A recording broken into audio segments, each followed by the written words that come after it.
Welcome to the Blue Room Podcast, a space where we explore ourselves, our lives, and our relationships more deeply through therapeutic conversation. I'm your host, Vantana Shatamsa, and I'm so grateful to be on this journey with you. Today, I have my friend and mentor and truth teller, Tia Upshaw, here with me. I'm so excited to have her with me. This girl has just done so much for me in the last few years, and we built this relationship. And I'm so excited that she's going to be here and chat a little bit about our relationship and our toxic traits. That's what we're talking about today. Absolutely. God, the introduction was beautiful. Almost a little bit of tears coming over here. Thank you. I love sending you the sentimental stuff. No, it's uncomfortable. I get so uncomfortable, but thank you. I appreciate it. Make you cry and all that. Yeah. I love it. For folks who don't know who you are, can you share a little bit about who you are and what you do? Oh my goodness. Well, Tia Upshaw, serial entrepreneur, author, mother of three, CEO and founder of Black Women in Excellence, and newly founded Black Women in Excellence BC. And I guess I would say, even though I'm a serial entrepreneur, I do have a new journey that I'm on with regards to my new business, Femme Noir. So not serial killer, serial entrepreneur. She could be both. No. No, you're such an inspiration, and one of the things that I just have to say it off the bat is just outside of friendship and outside of mentorship, it's your hustle that inspires me so much. Like, I'm always worried that when I get to a certain space, am I gonna lose my steam? Am I gonna lose my gas? Mm-hmm. But seeing you, I feel like you go harder every single week, every single month. You're always like out of nowhere, you're like, I wrote a book. And out of nowhere, she's like starting a whole new venture. So like, we need to see that. Like, as Black women entrepreneurs, we need to see that. So I'm grateful that Well, thank you. You're doing that. And I do go harder every week. I just got new goals all the time. So you don't stop. Yeah. You don't stop. And I never want to be in a place where I'm so comfortable that I stop trying. Do you know what I mean? And just seeing how hard you're in me. I can't even call you in the daytime.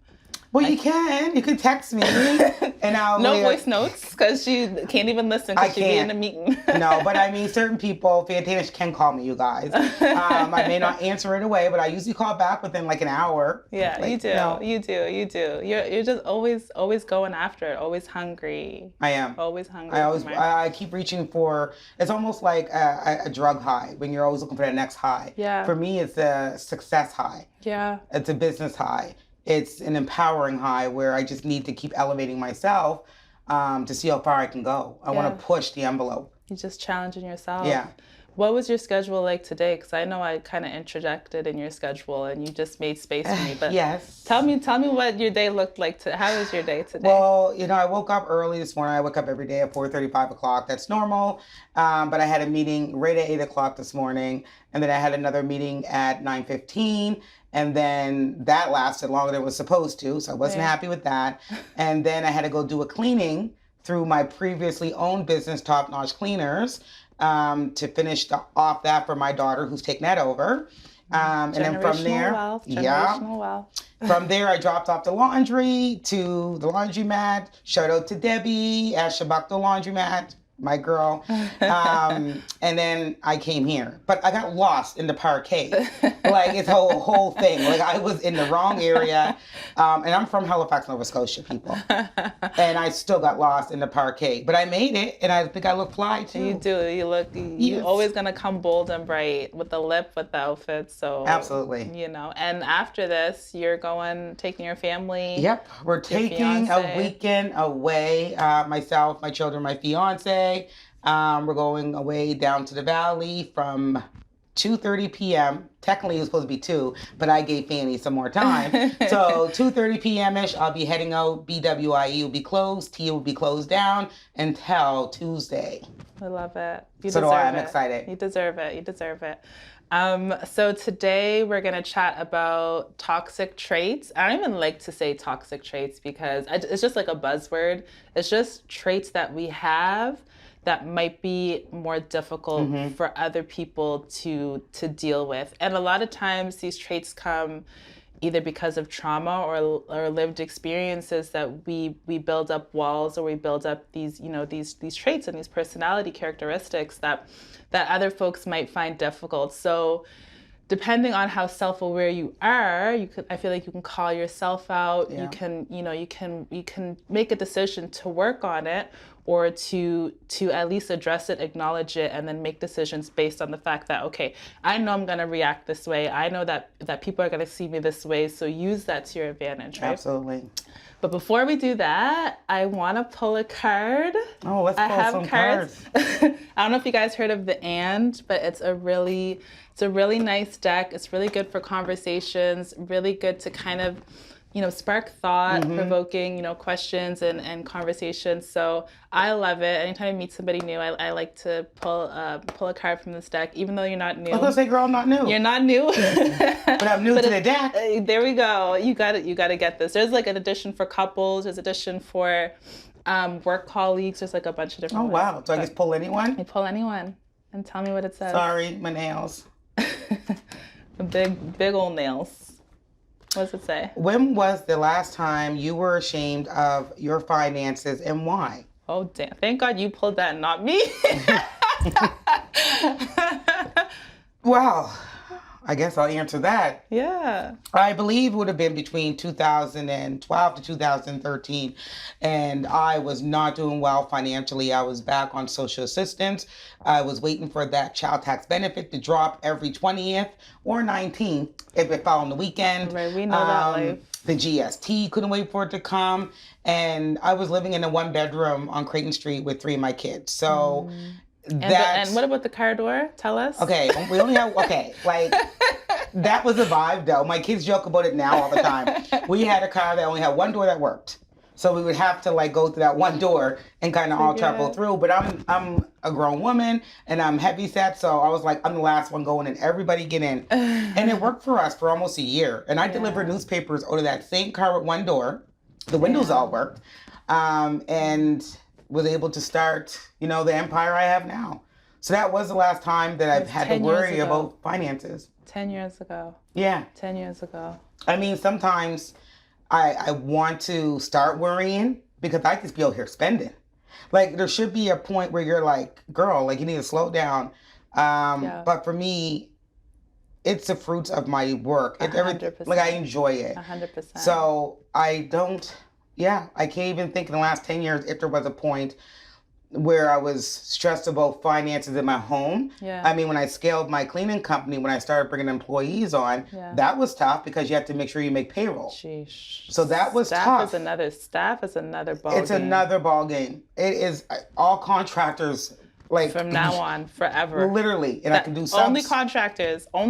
Yeah, if you're building a team, just contractors. Yeah, employees, it was hard in the payroll because people don't realize that, you know, what I'm paying somebody and then the deductions that are coming off, they may not be happy with deductions, but I'm not happy because I have to pay into that too. We're the ones, so, absolutely. You know, and that sometimes came out of my personal account. All the time. I was not happy then. Yeah. But I mean, you figured it out. When you go through that and then you elevate, you tend to forget about those things. So I'm kind of happy that card was picked because I don't really revisit that time. Yeah. I don't do it often at all. We were talking the other day and you're like, I'm in such a good place. Like, and I was like, wow. Like you just, it felt like you were you just said it. You're like, I'm in such a good place. Yeah. Like in your relationships and your finances and like, and everything. And you've been so transparent about your story and kind of where you started. Yeah, like absolutely. You have no shame talking about the car door, the income assistance, like the jail, all the stuff. And then all the stuff off camera that she was telling us. So it's just like, it just gives people hope, you know what I mean? It's like, I would love to get to a space where I'm like, yeah, like I'm just comfortable where I'm at. I feel really good right now. You will. I know I will. I feel like right now, there was a meme that I saw the other day that was like, I wonder if the bank tellers be looking at my account and being like, what the is this girl doing? What is she doing? If anyone is like scanning my accounts right now, they'd be like, she can't be living the life. But you know what? For me, it's total opposite of why they would be looking. For me, I get I wonder if they're going to question if this is real money, if it's fraudulent money, Right. if I'm doing something bad to get this money in my account. Yeah. So that's where my mind goes. I'm like, wow, that's still, you damn, know, it's the abundance. And because of being a woman, being a Black woman, you know, not have had this type of wealth before, you're like, is someone going to question it? Is absolutely. I get it all the time. I always feel like someone's going to like call me from the bank. Damn. So. Well, there was the time when I couldn't cash the check or deposit, sorry, not cash, deposit the small $5,000 check, and the bank teller and manager asked me, was it mine? And that's a lot of money. And my reaction, my little ratchet reaction was, a lot of money for who? For who? Like, it was from one client. Right. It was one client. Like, yeah. So today we deposited a pretty significant check, and I just, when you go up to the teller, anxiety. Like, as a Black woman, you're like, are they gonna question it? Are they gonna put a hold on it? Are they gonna, you know, do all this stuff? And your story came to my mind. I was like, nobody better even try it me today. Today is like not today is not the day. I know the dates when I've had bigger checks than this deposited. You can pull up my accounts. Like, I was ready. No, you're ready, but we shouldn't have to go into a bank with that anxiety and that tension, because what happens is we don't have that great personality. So when we go in, we're already giving the teller a hard time. Right. Because we're off the rip, we know it's going to be a problem. So we're like, we're giving her a hard time. Yeah. We're not being friendly. We're being very, you know, microaggressive with the teller. Yeah. And that doesn't help the whole situation. It doesn't. But because of so much of the bullshit we be dealing with.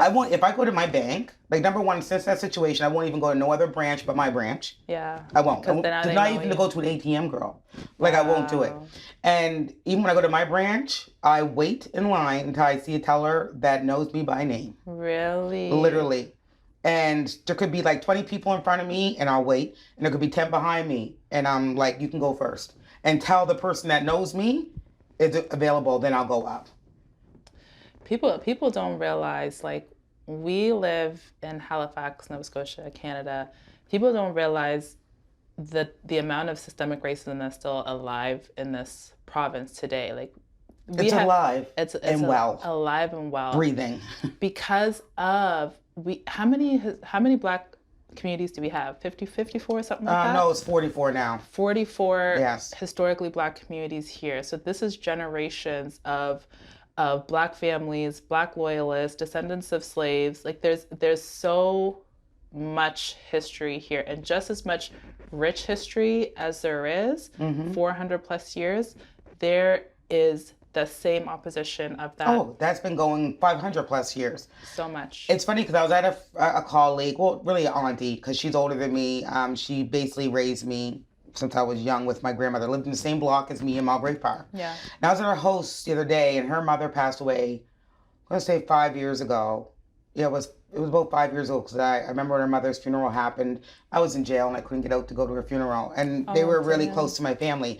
But anywho, she had found her mother's photo album, or her mother's, either one. Right. And there was an article from the newspaper, and we had the slave port down Lower Water Street. That's where slaves came in and were sold. Damn. Right in Halifax, Nova Scotia, not by the pier. It was closer to basically the waterfront. The historical waterfront we all love, we have the buskers at, was a stage for slave trading and selling. I was shocked. I was looking at this and I was like, that's disgusting. Not the same waterfront. I won't walk it the same. I'll never. Well, even when I did an event down at the pier, down at the Port Authority last weekend, as you know, and every time I came outside, I used to start looking, because I seen the article before I did the event, the week of. Right. And I was like, how many slaves were hung? How many, like, Damn, I was just looking around. Just be thinking about these things. Like, yeah, and we're doing an all Black. I mean, some people will say, oh, you shouldn't be doing that if this happened. And then some people will say we came a long way. Yeah. So to have, Black women in business at the Port Authority selling their goods. Yep. When just, a few centuries ago, it was a whole different story. We wouldn't be there. I mean, We'd be there for other reasons. 50, 60 years ago, we wouldn't have been there. I know. We would not have. Parents' generation. Yeah. Crazy. And here we are. Educating y'all. Okay, so back to the topic. I'm going to pull a card right quick too. See what it says. Oh, okay. If we had to create something together, what do you think it would be? And let me think. I don't have to think because I was gonna call you on something anyways this week. When is this gonna be airing? July 7th. Okay, can't say anything. Oh. Well, I would do a big event. It'd be like a professional development wellness type of thing. Type of event to really celebrate. Yeah. And I mean, I love working with Black women in business and, you know, having networking events. But I think we're through the transition of, yes, we have businesses, Tia, but what do we do with them? We need empowerment. We need to feel uplifted and network and scale our businesses, right? Yeah. So I would like to do something around there, not so much, okay, you got a business, you're a Black business owner. Yeah. And we love the pop-up shops too, but something outside of that. Yeah, absolutely. Outside of that, yeah. Okay. So like a summit or a symposium or an expo where there's, you know, Black women in business from all across Canada that are showcasing their businesses, and we have panelists and we do this, and it's just all Black. So you never know, right? That was a good little thing to bring up, but I was like, when is this going to air? Can't say it then. Everything's on purpose. Okay. I love it. Okay. So back to the topic. So we're going to chat about self-awareness, reflection, and honesty. So how well do we know ourselves and how well can we handle constructive criticism? So I actually posted this question online. Oh, I didn't see it. You didn't see it? No, some folks answered. So the question was, what do you think your toxic traits are? Mm-hmm. Or what have people told you that your toxic traits are? Mm-hmm. And then the other question was, what are some misconceptions about you? So before I go into what the people were saying, I want to ask you, right off the rip, what do you think your toxic traits are? I have a lot of them. Yeah. I have a whole heap of toxic traits. And it depends on what realm. As a mother, as a fiance, as a business owner, as a mentor, as a boss, depending on what you're asking and what realm it is, I have tons of toxic traits. I guess I'll just focus on me as a mentor, mother, and a business owner. Okay. So for me as a mother, not listening to my kids, I will literally block them out. If I don't want to hear the bullshit, I will block them out. So don't listen. I yell, but I think that's a part of my family. Like in the Black community, in my family, my grandmother, if anybody knows, late Evelina Upshaw, right. Her voice was very strong. And she did that because as a strong Black woman, trying to climb her way up in society, in the community as a leader, your voice has to be overwhelming where people will turn and listen. Right. But sometimes I use that in a negative way towards my kids. Right. I think I support my kids always. Yeah. But I think sometimes I don't support something that sounds foolish to me. It's not foolish to them, but to me it's like, this is bullshit and fuckery. Like, what? You're not doing that. It's like a protection thing. It's it like is. You see the end, how it's going to end, and you want to protect them from it. But my kids are not young. Right. My kids are 27, 24, and one's almost 17. Right. So for me to tell someone, you're not doing this, like, what right do I have? Because my grandmother tried to do that with me, and I went the opposite way, and I did everything that I wasn't supposed to do, right? Right, rebel.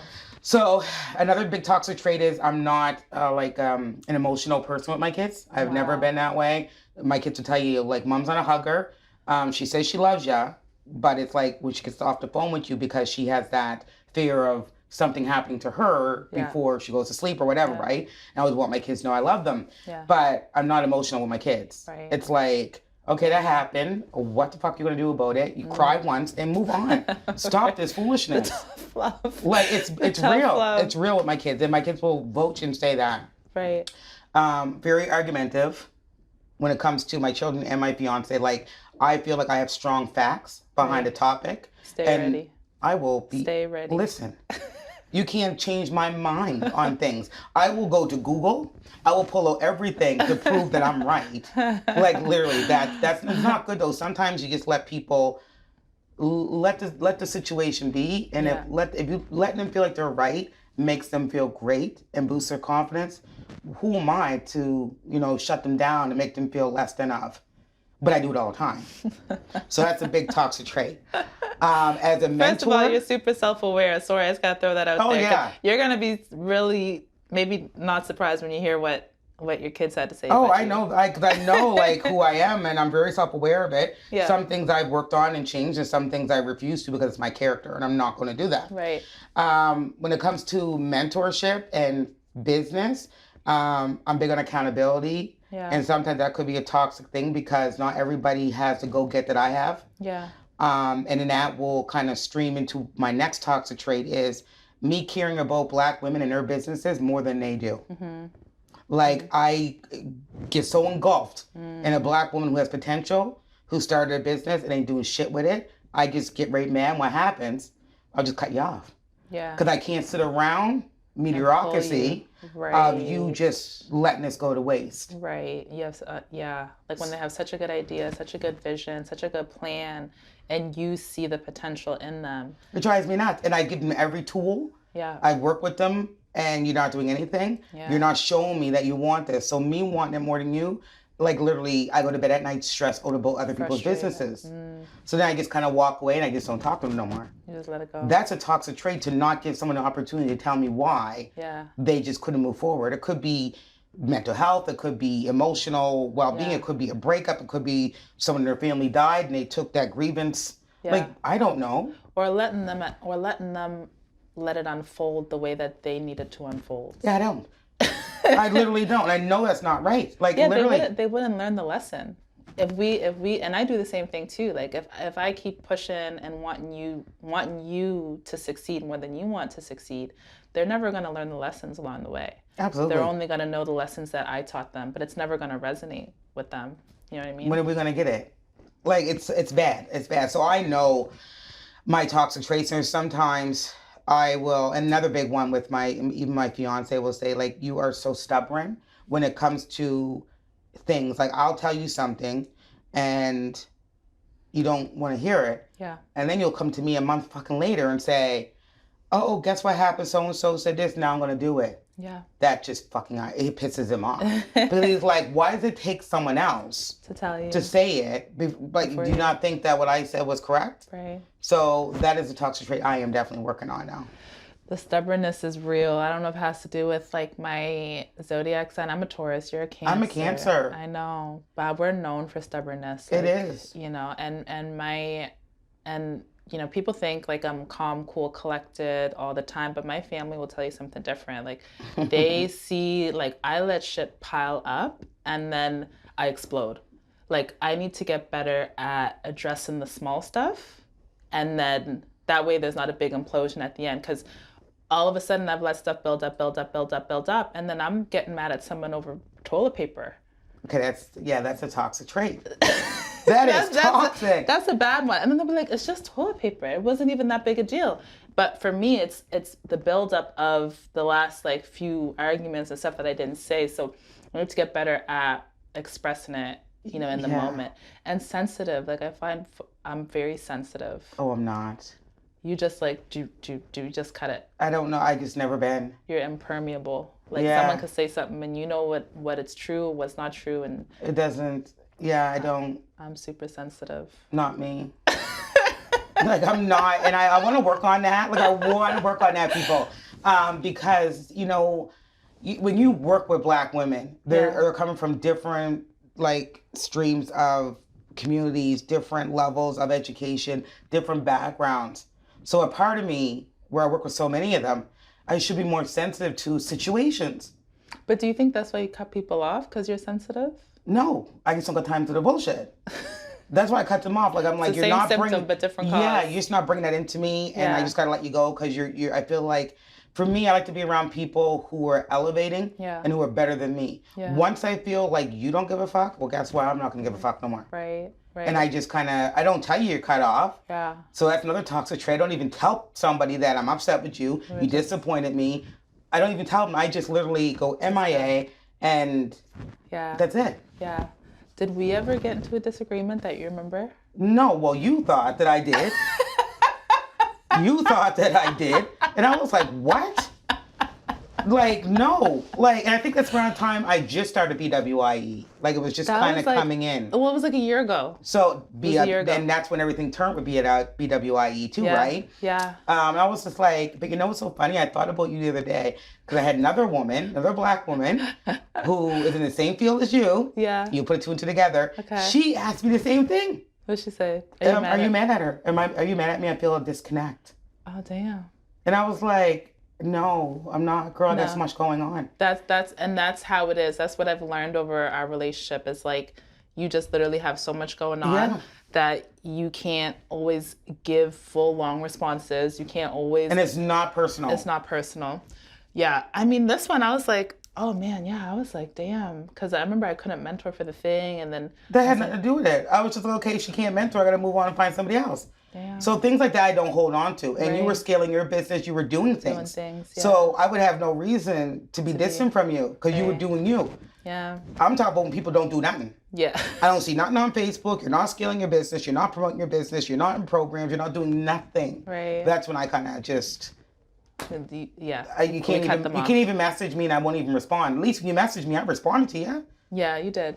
Actually, you reached out to me. You're like, I noticed that. Yeah, I wasn't on your Instagram no more. I was like, because I was going to share something. I think Bernadette told me you got something. No, we just opened the space. And you're like, I wanted to share that you opened the space. Yeah, Bernadette was like, girl, Fanny got the space. I was like, what space? Yeah. And she was like, she got a space down on Spring Garden. I was like, oh my God. So I went to share it on BWIE and I was like, damn, she's not on my Instagram. She's not on my Instagram anymore. I'm reaching out. Yeah, so, you did. And you showed up to our space and you came in and me and you had a long ass conversation. Yeah. Like, now if I cut you off, I wouldn't care if you opened up a space. Right. And I wouldn't have showed up. I know. Like literally. See, I guess I'm the same in cutting people off. Like I love blocking. Like I'm a big fan of blocking. Well, you know the conversation we had about my blocking list on WhatsApp? My blocking list is now up to, I think it was 209. I have 209 people blocked on my WhatsApp. And I remember I took and I was like, wait a minute. I remember that was another thing that I was like, wait a minute, what's Tia doing here? I wanted to create a group chat on WhatsApp between some of the core Protecting women. my peace. Yeah, and I was like, all right, let me just create this group chat. And then all of a sudden, Tia sends me a side DM. She's like, sorry, I can't be in that group chat. And I'm like, well, what do you mean? Like, there's always something. I knew you'd say no. Like, I knew you'd say no.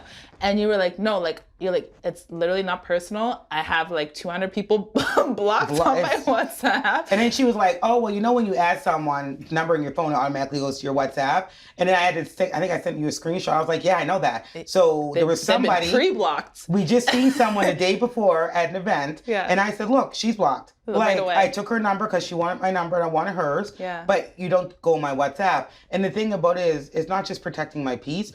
It's people always want to have a way to get a hold of me. Yeah, there's so many. They have no boundaries. Yeah. They don't care if it's 2:00 in the morning. Yeah. People will go to my DM on Instagram, then DM on Facebook. Yeah. They'll go to my email. They'll text me, and then they'll call me within an hour if I don't respond. Right. So for me to add another channel. Right. Oh hell no. Yeah. And plus my WhatsApp, if you can see my pictures, are me and my fiance mostly. Yeah. So and you don't see him on any other Facebook platforms. or nothing. So when I add these people, for everything. Yeah. You're like your Snapchat's lit, your Instagram's professional, and the WhatsApp's like family. Snapchat's me bending over at a club party and everything else, drinking and all this stuff. That's my Snap. I know who I have on there. Right. Not no business people. Yeah. Facebook has a different level. Instagram different level. Right. So everything is set up to keep me grounded and give me peace.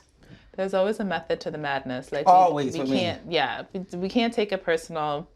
We know that. Or just ask. Just ask. Because you asked. You were like, wait, what is going on? I was like, girl, I just can't even. But it's funny because Doria, my BC president of the chapter, wanted to do Slack for the women in BWIE for communications. Yeah. And I said, you can do Slack. Yeah. That's what you're doing. Yeah. I'm not. I'm not a part of it. Like literally, and she was like, huh? Right? We'd be so confused. At your boundaries, I've never met someone who has stronger boundaries than you, literally. And you're just like, nope. No. You're like, nope. You're like, nope. And then I feel like sometimes people can take it the wrong way. They do, because she was really, I was like, okay, let me explain to you. About WhatsApp I said, you can do your Slack. It could be for all the women across Canada, Black women. And I say, you can add me in there, but do not add me as, you know, a host or anything like that. Yeah. You could add me in there, but I'm not going to communicate with them because I don't want them to know I'm there. So if that makes you feel better. Yeah. And she was like, oh, I get it now. I said, I have too much on the go. Right. But if you want to do it because you're the BC chapter, soon to be executive director by September, go. You can do anything you want to do. You don't need my permission. Yeah. But doesn't mean I'm going to go with all of it. So why do you think you are that way, in the sense that, like, you feel like you're not emotional and you have these strong boundaries? Like, do you feel like have you always been that way? Yes. Since I can remember, since I was a kid. Yeah. Like, always been like, I don't give a fuck, like a tough type cookie. attitude. And it had nothing to do with my upbringing, because trust me, if you guys knew me when I was younger, I was in ice skating lessons for 15 years. Yeah. 14 years. I was on the Dalhousie Trojan swim team for several years. What? I know how to play the piano. Trojan swim team? Yeah, Dalhousie's Trojan swim team. I was on that swim team for 6 years. You can swim like that? Yeah. I have my lifeguarding certificate. I have all my badges and swimming lessons. Did junior lifeguarding too. I was going to go for my bronze medallion, but then I ended up having a baby. I know how to play the piano and keyboard. Wow. So my grandmother had me. I was her own, like, I shouldn't say only child. She had 13 other kids, but with me, I was the baby. Right. So she raised her granddaughter. She had me since I was 3 months old. Yeah. So everything I could want, I had. I was in, it wasn't no just brownies. Yeah. She had me in things that would elevate me when I got older. Right. So I had a good childhood. I just think there was a disconnect between, you know, my mother living in the same community and raising my sister and brother, which is, my sister is only 3 years younger than me, or 2.5 years. Same community, like literally like 2 blocks down, seeing them in the house together, and I'm here. So when I started really looking at that and not understanding it, I think that's when I just built up that animosity towards my mother, my sisters, anybody else who tried to get close to me. Yeah. We're just going to shut that right down. Yeah. Because this doesn't make any sense type thing. And that would have been around when I was 12-ish. So I've always... You've always been that way. Always. Yeah. You know what, I'm going to tell you something. You got to protect yourself. There was... I just got a text message, and I had to call my fiance, because I was like, what? So I had this family relative of mine. When I got pregnant, she was disgusted and ashamed and all this stuff. And how old were you when you got pregnant? I was 14. Right. Yeah. And she kind of just disowned me, and she was part of raising me too. Close on. Like, she has no kids of her own. And she went away for a long time. Not a long time, the first time I heard from her or some kind of communication was just like Tuesday. 27, my son's 27. And she literally just reached out to my biological mother and asked for my number. And I called my fiance because I just need him to understand what I was feeling and what I should do. Yeah. And my first thought was, I'm going to reach out because I want to know why. Right. Then my second thought later on in the afternoon was like, do I want to have that re-enter my life? Why are you reaching out now? What is it going to do for me? Are you looking for forgiveness? Doesn't mean I'm going to forgive. Is it going to be healing, or is it going to open up old wounds for me? And I'm not taking that into my life now because I'm doing real fucking good. That's when you said that to me. You're like, I'm so comfortable with where I'm at right now. Like, do I really want to re-traumatize myself? I don't. Like, I literally don't. So I haven't responded to my mother yet. I'll probably respond to her Tuesday or something. But I don't really talk to her either. Like, I haven't spoken to my mother like that in 6 years because of, you know, toxic stuff and not taking accountability and not wanting to heal with me. So you just gotta go. And I see her like every week. That's the thing about family. Like, people think just because you're blood, you have to you have to put your boundaries down. You have to accept people in your life. It's not that way. I've cut people off too in my family. When you're on a certain journey of healing and growth, and people that you know are not there with you, they can't have access to you anymore. Because you're going to pull me down. You're going to bring me right back down to where I was at, where I have to relive trauma and just relive trying to please you and all these stupid things that brought me down where I don't have any confidence. No, I'm going to stay where I'm at the top of my, height of my game right now. And like my fiance said, if she wants forgiveness, only the good Lord can give her that. Yeah. So, I mean, he said, do what you want. I'm going to support you. But you're in a good space, Tia. Right. So we'll see what happens. We'll see. I mean, at the end of the day, these toxic traits are difficult things that we experience or express in the world. It's all a defense mechanism. It's all based off of things that we experience, things that, traumas and ways that we've had to process, and some of the stuff we haven't even processed, like stuff with your mom, stuff with, my childhood stuff. It's not like we've sat in therapy and dived into it. So the only thing that we can do is shut off and cut people off. It works. And it works. It works for now. I'm gonna share what our kids said, because I did reach out to our kids, and I put the question on our Instagram. If you guys haven't followed us on Instagram yet, please do. It's the Blue Room Podcast on Instagram. But let me tell you guys what our kids are saying. I can't wait to see what, I don't know if it's my 16-year-old or my 24-year-old. My 24-year-old knows me well. She's my twin. She's just like me, but she's more sensitive than I am. Yeah. She never had a childhood kind of like mine. Yeah. But she's really sensitive. So let's see what she says about Mama. I'll let you know what she said. She sent me a list. Oh yeah. She's like, oh, you're asking me?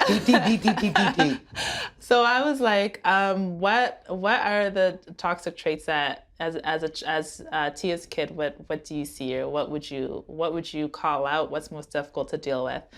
And first thing that she said is the most difficult traits are empathy. So we lack the emotional side. And so it sometimes comes off as you don't care. I just said that, yeah. Said that. So you're obviously self-aware. Short temper. Oh, God, yes. So in high stress situations, you can snap and start yelling. I do. And everybody. I remember even like the first apple blossom that we did. You witnessed it. I was like, and Shaiki is just like, she warns people now. Like we just pulled up. She warns people now. Tells you guys, even the one we had at the Port Authority, people didn't have to be there till 9 to set up. People were there at 8:30. Yeah. Because they were like, I ain't even dealing with it. We're not dealing with it today. So, yeah. We got to start off with the right foot. Yeah. So she has no problem cutting anyone off, including her kids. Yeah, I've cut her off for 2 years before. I didn't speak to her for 2 years. You fired her from your business. She's been fired from my top-notch cleaners 3 times. Yeah. I've cut her off, never spoke to her for 2 years. Yeah. My son, I never spoke to him for about a year and a half. Yeah. My youngest daughter, she recently just felt she was in her skin and thought she was grown and wanted to go live with her grandmother in North Preston. I told her yes. I never chased her. No, let her go. See, go. I get a little bit of freedom. So yes. My mom was the same way. The first time I was out of the house when I was 13. Bye. Just for talking back. Yeah. Just for talking back. Just for not wanting to clean my room. I remember the details. Yes. And she's like, if you want a challenge in this house, go find somewhere else. Please and anytime I was mad and I'm like, I'm leaving, bye. Yes, I'm not even asking you where you're going. Yeah. Because you'll be back, because there's no place like home. Right. There's no place like home. Yeah, and that's how we were too, except for when I was 18, I left for good. But yeah. Anyways, my son was like, let me tell you what he said. Let me pull this up. Okay, he said, I was like, what are the things that, first I was like, what are my toxic traits? And then he was like, in dating. I'm like, why would I ask you for dating? What would you know about my dating life? What are you seeing? Yeah, what are you hearing on the phone when I'm talking? I know. And I was like, no, as your mom, what are things that I can do better? So he said, how much you focus on work when you're at home. So he's always like, you're always on your phone, always on your laptop, always doing those things. And it's kind of true. Oh, I know for me it is. Yeah. My kids, I'm surprised Shaiki didn't say that, always working. Always. I'm always working. Always. And I know there's no excuse for it because it is a toxic trait, but I will say when Zaria graduates next year, she doesn't have to get a student loan. Right. I can pay for her to go to university. See. So, it pays off. You have to give up certain things. That's true. And me being present in my household.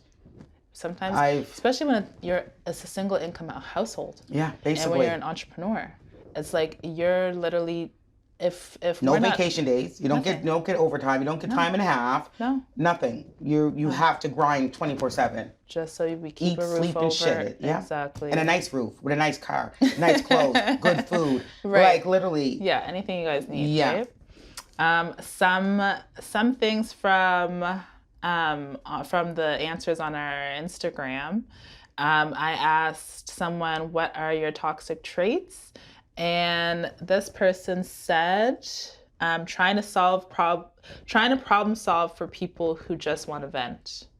So sometimes people are just trying to come to you, just trying to talk with you, just trying to have a conversation, and you're like, where's the solution? I'm the same way. Oh my God, it's my toxic trait. Whoever wrote that, I am with you, because it is not even a toxic trait only, it's a pet peeve of mine. It's that like, I can't figure out. I thought you were calling me to get solutions, but you're only calling me to vent. Do you want to stay in the problem? And why we have this conversation 3 months down the road again? The same conversation. We get you, girl. We get you. That's yeah. I don't even. That's a good trait. It is. All right. So, what are the top traits that bug you most about other people? So, this person says when others are not self-aware or not considerate or not reading the room, essentially. So, just like lack of that social empathy. That's bothersome. What bothers you most about other people? What's like the most annoying? Accountability. Lack of accountability. It is so bad. I would be turned off by someone who don't have a lack of accountability. If you can't process you did something that disturbed me without saying, sorry you feel that way. No. Yeah, sorry for what you did to make me feel that way. Like, I want to actually strangle somebody when they even say, I'm sorry it made you feel that way. Bitch, no.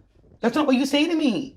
Like, it's but what if you're not sorry for what you did? No, they're not. That's why they say I'm sorry. Yeah. If you feel that way. Yeah. Because they know in their mind, they feel in their heart, I'm not sorry for it. Me, if I'm not sorry for something I said to someone, I'm like, girl, I'm not even sorry. Yeah, it needs to be said. Yeah.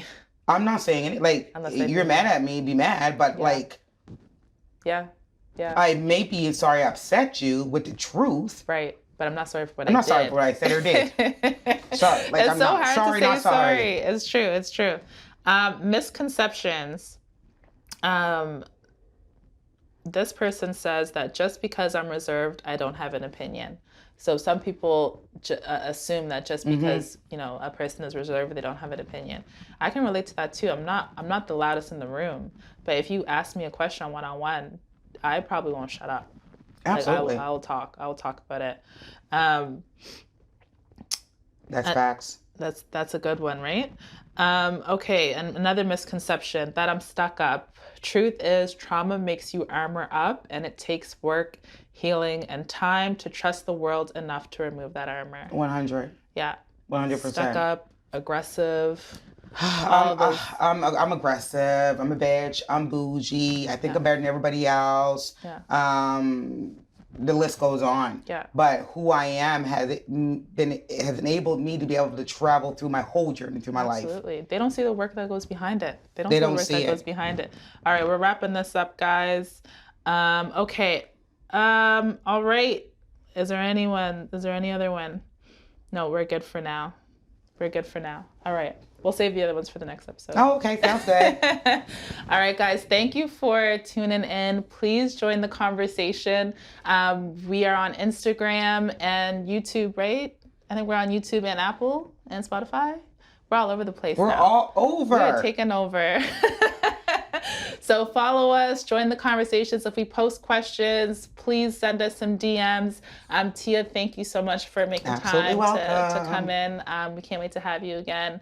And we'll see you soon, everyone. Thanks. Bye.